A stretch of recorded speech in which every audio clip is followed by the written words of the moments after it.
So I want to take a minute here to look at the loaded question or complex question fallacy. It's defined as asking a question that has a built-in, unjustified assumption. An example would be, when did you stop beating your wife? Here we can see that I've underlined in blue, the assumption is that you're beating your wife. And if you have no history and no past of ever having any domestic violence, this would be a loaded question. You cannot answer the question yes or no without having it be assumed true that you have beat your wife. So, when we ask questions, we have to take in setting to avoid this fallacy. So if I was at church, for instance, and someone asked me, well, what's the best gift God can give man? That in its setting would be a reasonable question because it can safely be assumed that I hold the proposition of there being a God is true. But if I pose this question in a situation like, say, a debate on the existence of God, this would be a loaded question because it isn't safe to assume that the other person holds this position, and in fact, they probably don't if I'm debating them. First, I have to assess where your common ground assumptions are.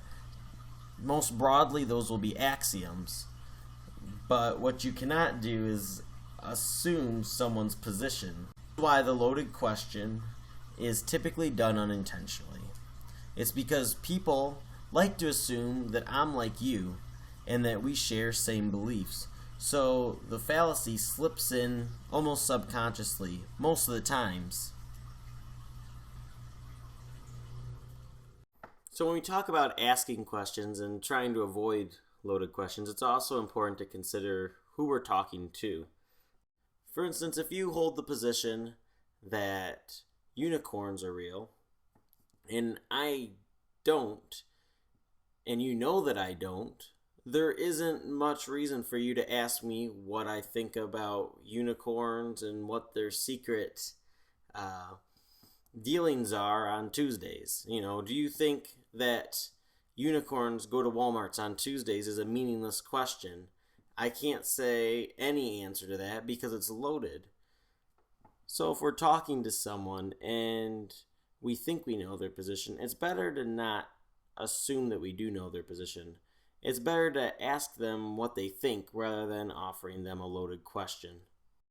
And I can tell you that when I go into a conversation and I don't assume anything about this person's position, it gives me a blank slate, and it's very refreshing. And not only will you be a better debater against the person, you'll find that it's very refreshing and you come away from the conversation learning something, and it forces you to actively pay attention to the claims that they're making. Loaded questions don't always come in the form of a subject base. They can also come in adjective base. So here I've written out an example. Do you think that evil chemical company will place chemicals in our water too? So here I gave you two assumptions built into this question. The first one is the action of placing chemicals into our water. The biggest assumption going on here is that the company is evil. This is using a loaded question in the form of an adjective. Maybe they did place chemicals back in the past. That would probably be seen as evil. But what if they were treating the water with some chemicals to actually make the water safer?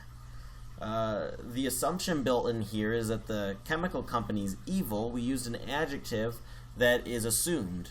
So when you're asking a question, we can't assume the other person is going to accept those adjectives. So if you're asked a loaded question with an adjective, so say it was, do you think that lazy governor is going to get elected again? Well, the assumption here is that he's lazy. So if I say yes or no, I'm assuming that he's lazy. The better way to attack the question is to attack the assumption that's built into the question. So this is how we're going to answer a loaded question. So the example we have here is, do you think unicorns can talk? And if I was to answer this question, I would say, well, that's assuming that there are unicorns. Mic drop, I know. That is how you attack a loaded question. You have to challenge the assumption that's built into there. So the biggest thing is whenever someone's asking you a question, just make sure that you are taking in and analyzing as fast as you can, because most of the time these questions are asked fairly quickly, all the assumptions and all the baggage that comes with answering yes or no to the question. So that is loaded questions. I hope the video was helpful, and hopefully you do not ask any yourself.